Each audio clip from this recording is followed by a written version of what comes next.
Bismillah, Assalamualaikum warahmatullahi wabarakatuh. Waalaikumsalam warahmatullahi wabarakatuh. Yang saya hormati dosen pamong kita yang dapat hadir pada hari ini yaitu dosen Sudin Dr. Sudirman SPD MJ, dan yang sebagai wakilnya yaitu Sri Mardiati. Dan saya hormati peserta seminar pada hari ini. Saya hormati peserta kelompok yang mempresentasikan pada seminar pada hari ini. Dan langsung saja pada judul kali ini yaitu progresifme yang akan dipresentasikan. Dan saya perkenalkan dulu kepada anggota-anggotanya pada hari ini. Baik, perkenalkan saya Nur Kadila sebagai pemateri ketiga. Dan saya Didi Haryati sebagai pemateri pertama. Saya Muhammad Gunawan, pemateri kedua. Untuk mempersingkat waktu, saya mulai pada seminar hari ini. Untuk pemateri pertama, saya persilakan untuk membacakan materi. Terima kasih atas kesempatan yang telah diberikan. Assalamualaikum warahmatullahi wabarakatuh. Waalaikumsalam. Baik, di sini saya menyampaikan materi terkait pengertian dan sejarah dari aliran progresivisme itu sendiri. Teman-teman, aliran progresivisme itu berpendapat bahwa pendidikan pada masa kini mungkin tidak akan benar di masa yang mendatang. Nah, di mana perlu kita ketahui bahwa pendidikan pada aliran progresivisme itu tidak hanya sekedar transfer pengetahuan. Namun di sini pendidikan menurut aliran progresivisme itu harus melibatkan siswa dalam menyelesaikan masalah. Nah, jadi bukan cuma sekedar mentransferkan pengetahuan, tapi bagaimana siswa itu dilatih untuk berpartisipasi dalam menyelesaikan sebuah masalah. Dimana kalau kita melihat dari sejarah dari aliran progresivisme, nah seperti yang kita ketahui bersama bahwa meskipun progresivisme dianggap sebagai aliran pikiran yang baru muncul dan jelas sekitar abad ke-19, akan tetapi garis perkembangannya itu dapat ditarik jauh belakang bahkan pada zaman Yunani, di mana misalnya ada Heraklitus, ada Socrates, ada Protagoras dan Aristoteles. Mereka pernah mengemukakan pendapat yang dapat dianggap sebagai unsur-unsur yang ikut menyebabkan adanya aliran progresivisme itu sendiri. Dan perlu teman-teman ketahui bahwa aliran progresivisme itu lahir karena ketidakpuasan terhadap sistem pendidikan pada saat itu, yang dimana yang terlalu otoriter. Nah, sehingga lahirlah aliran progresivisme. Dimana saat itu John Dewey memandang bahwa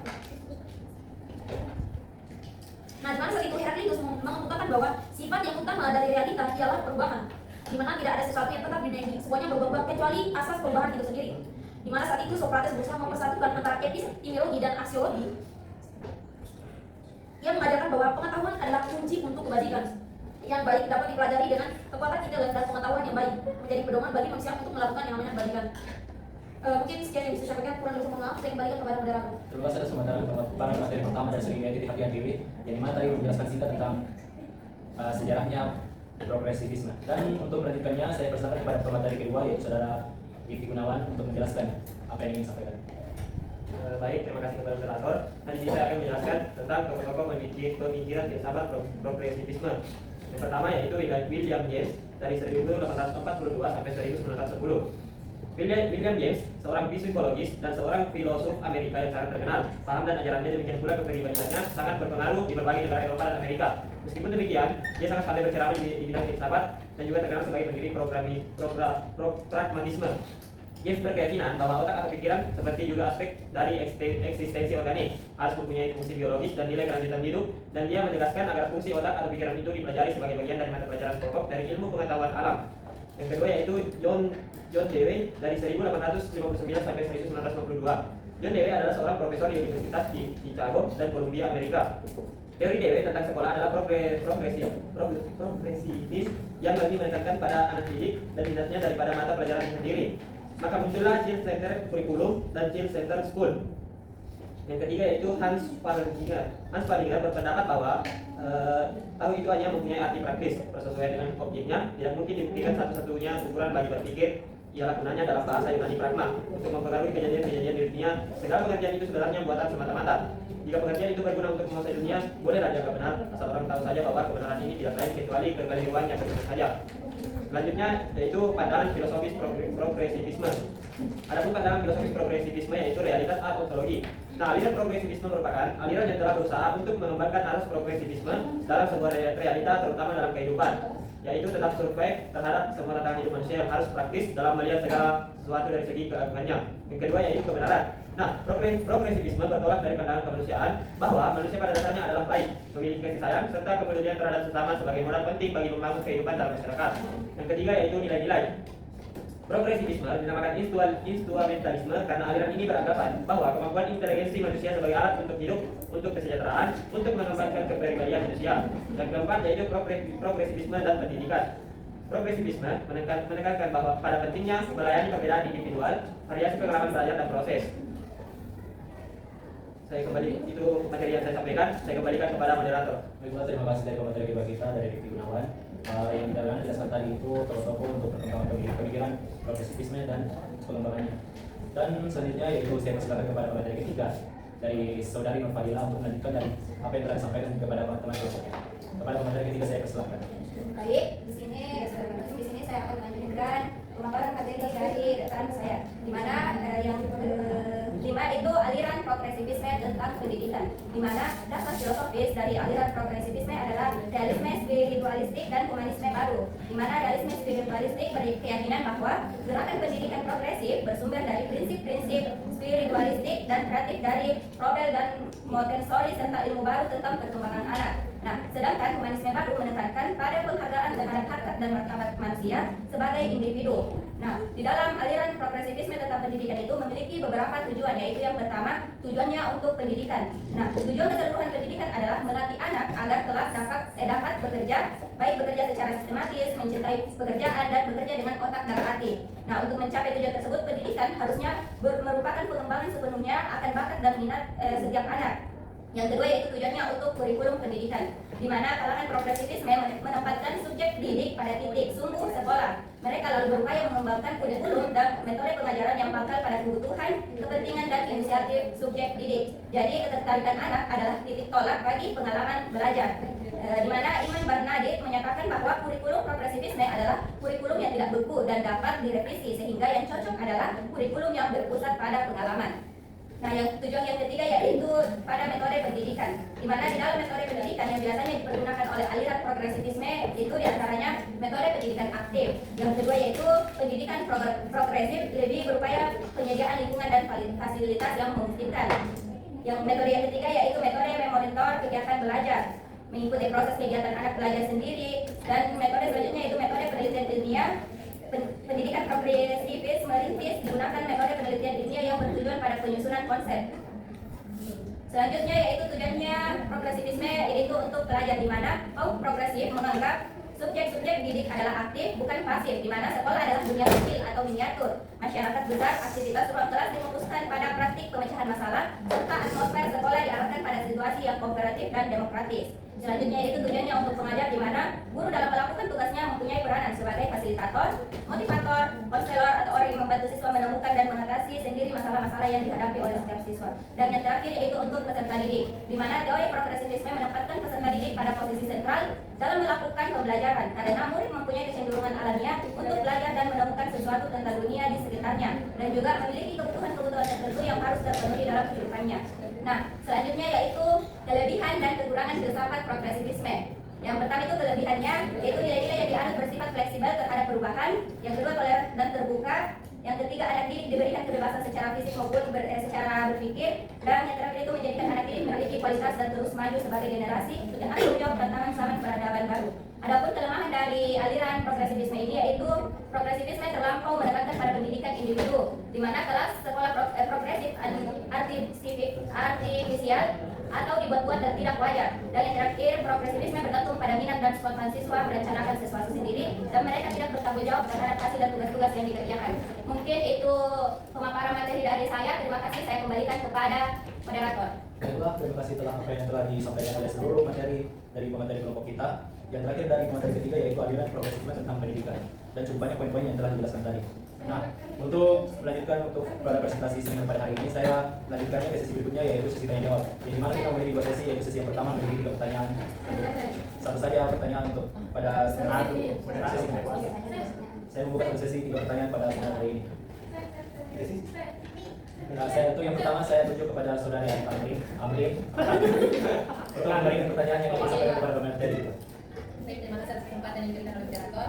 Nah, dulu pasti di sekolah tak ada yang namanya project based learning atau pembelajaran berbasis keterampilan. Nah, pertanyaanku, apakah pembelajaran berbasis proyek atau project based learning itu di sekolah tak mencerminkan nilai-nilai progresivisme dan berikan contoh-contoh nyata yang terjadi di sekolah? Mungkin hanya dari saya kembalikan ke moderator. Baiklah, terima kasih sudah disampaikan. Saya ingin bertanya sekali lagi untuk kepada penanya untuk mengulangi pertanyaan yang telah diberikan. Bisa minta tolong. Baik, pertanyaan saya tadi, apakah pembelajaran berbasis project based learning itu di sekolah mencerminkan nilai-nilai progresivisme, memberikan contoh nyatanya yang ada di sekolah? Terima kasih. Baiklah, terima kasih apa yang diberikan pertanyaan kepada saudara penanya kita pada hari ini. Jadi mana mana pertanyaannya itu apakah proyek basic learning yang diajarkan di sekolah mencerminkan apa yang diajarkannya. Nah, selanjutnya kepada pertanyaan kedua untuk audiens, saya persilakan untuk mengangkat tangannya. Baiklah, kepada audiens yang pertanyaan kedua, saya persilakan kepada saudari Nurul Suci Ramadhani. Terima kasih atas kesempatan yang telah diberikan. Pertanyaan saya, bagaimana pendekatan progresivisme dapat membentuk siswa menjadi lebih aktif dan kritis? Baiklah, terima kasih atas pertanyaannya. Saya ulangi, bagaimana pendekatan Progresivisme. dapat membentuk siswa menjadi lebih aktif dan kritis? Ini ada. Baiklah, selanjutnya kepada audiens untuk memberikan pertanyaan ketiga, saya persilakan untuk mengangkat tangan. Baiklah, ada yang sudah bertanya angkat tangan. Saya persilakan kepada saudari Aulia untuk memberikan pertanyaan kepada materi. Terima kasih atas kesempatan yang diberikan kepada saya.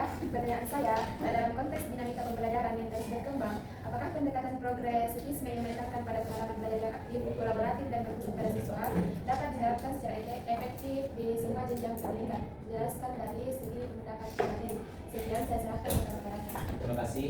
Dari pertanyaan yang disampaikan oleh Aulia, yang mana untuk menyangkut pendapat dari materi itu sendiri.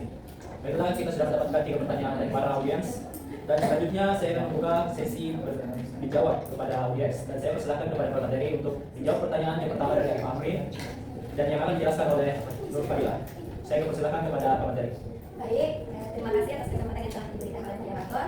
Pertama-tama saya ucapkan terima kasih kepada audiens yang telah bertanya. Di mana pertanyaan dari saudari Arifah itu, apakah pembelajaran yang berbasis proyek atau proyek basic learning itu mencerminkan nilai-nilai progresivisme di sekolah saya? Nah, pertanyaan tersebut akan saya jawab, di mana pembelajaran berbasis basic learning atau pembelajaran berbasis proyek itu di sekolah saya mencerminkan nilai-nilai progresivisme, karena di mana semua siswa dilibatkan secara aktif dalam proses belajar melalui pengalaman langsung atau terjun langsung terhadap masalah yang ada. Nah, di dalam model pembelajaran ini kami tidak hanya mendengarkan penjelasan dari guru, tetapi kami juga belajar dan memikirkan cara memecahkan masalah nyatanya dan bekerja dalam kelompok yang dimana dibagi-bagi kelompok di dalam pembelajaran ini, serta kami berupaya mengeksplorasi ide-ide secara mandiri. Nah, hal ini sejalan dengan prinsip dari aliran progresivisme yang menekankan pada pembelajaran yang berpusat pada siswa, pengalaman, dan berpikir kritis. Nah, adapun contohnya itu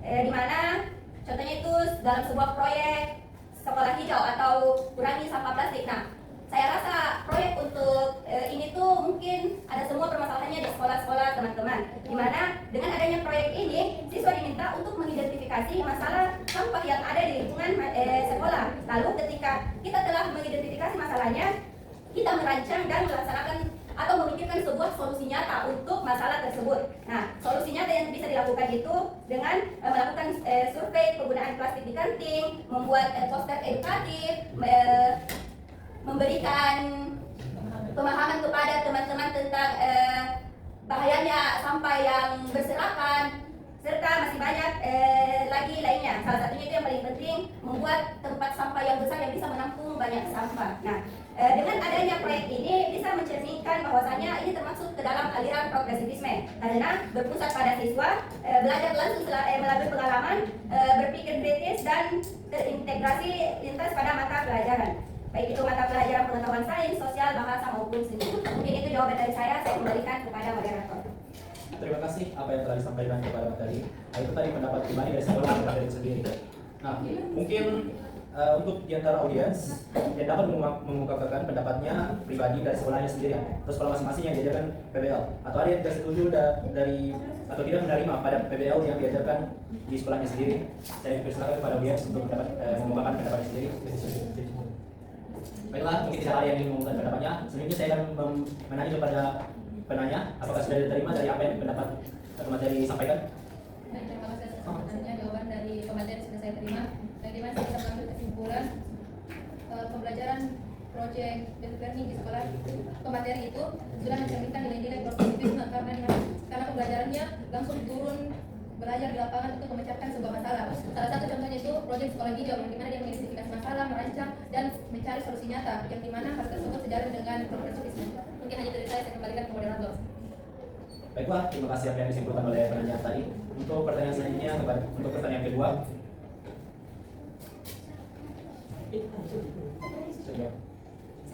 Untuk pertanyaan selanjutnya, pertanyaan kedua dari Nurul Suci Ramadhani. yang bagaimana pendekatan progresif dapat membentuk siswa menjadi lebih aktif dan kritis. Saya persilakan kepada pemateri kita dan Titi Hadiah untuk mengungkapkan pendapatnya. Baik, terima kasih atas kesempatan yang diberikan. Ini saya menjawab pertanyaan yang dilontarkan oleh saudari Suci. Itu pertanyaannya tadi adalah bagaimana pendekatan progresivisme dalam bentuk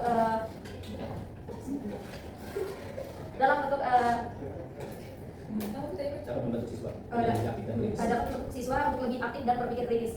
Nah, saya tidak bisa memberikan contoh. Tadi rekan kita saudari penanya dari Arka Amri, dia sudah memberikan satu contoh di mana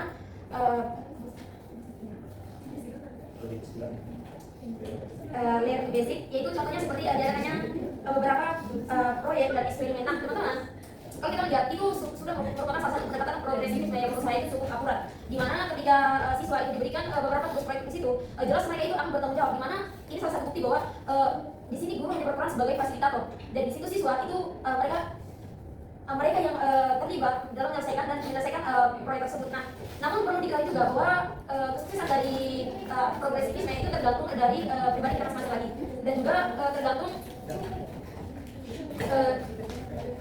pada adaptasi dengan kebutuhan dan juga konteks dari masing-masing pribadi itu sendiri. Nah, langkah yang paling efektif caranya yaitu ya memberikan kesempatan kepada siswa itu untuk melakukan atau untuk melakukan berbagai macam kreativitas yang mereka inginkan.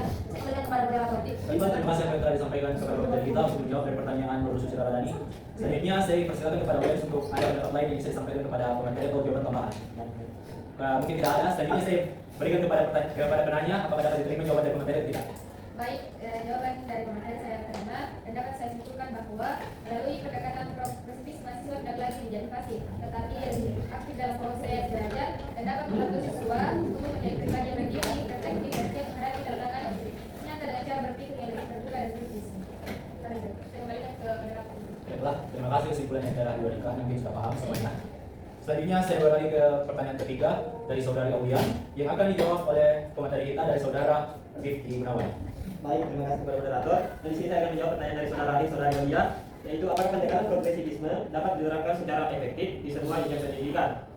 Nah, pendekatan progresivisme dengan fokus pada pembelajaran berbasis pengalaman, keterlibatan aktif siswa, dan peran guru sebagai fasilitator memiliki potensi untuk diterapkan secara efektif di berbagai jenjang pendidikan, mulai dari sekolah dasar hingga ke perguruan tinggi. Namun, kesuksesan penerapan progresivisme tergantung pada adaptasi dengan kebutuhan dan konteks masing-masing jenjang. Mungkin itu dari saya kembali ke moderator. Baiklah, terima kasih apa yang telah disampaikan dari pemateri kita. Dan mungkin ada pendapat lain dari audiens untuk saya berikan kesempatan untuk mengungkapkan pendapatnya. Mungkin tidak ada. Selanjutnya saya bertanya kepada penanya, apakah dapat menerima jawaban dari pemateri atau tidak? Baik, saya menerima jawaban dari pemateri di mana saya dapat menunjukkan bahwa pendekatan progresivisme dapat diterapkan di semua jenjang pendidikan, namun perlu disesuaikan dengan karakteristik peserta didik. Sekian dari saya serahkan ke moderator. Baiklah, dari ketiga pertanyaan tadi mungkin sudah terjawab semuanya dan sudah tidak ada penanya lain lagi, dan tidak ada satu topik selanjutnya lagi. Dan untuk menutup pada audiens pada hari ini, saya persilakan kepada dosen pengampu kita untuk memberikan penguatan sedikit. Kala itu sedikit bagian saya persilakan.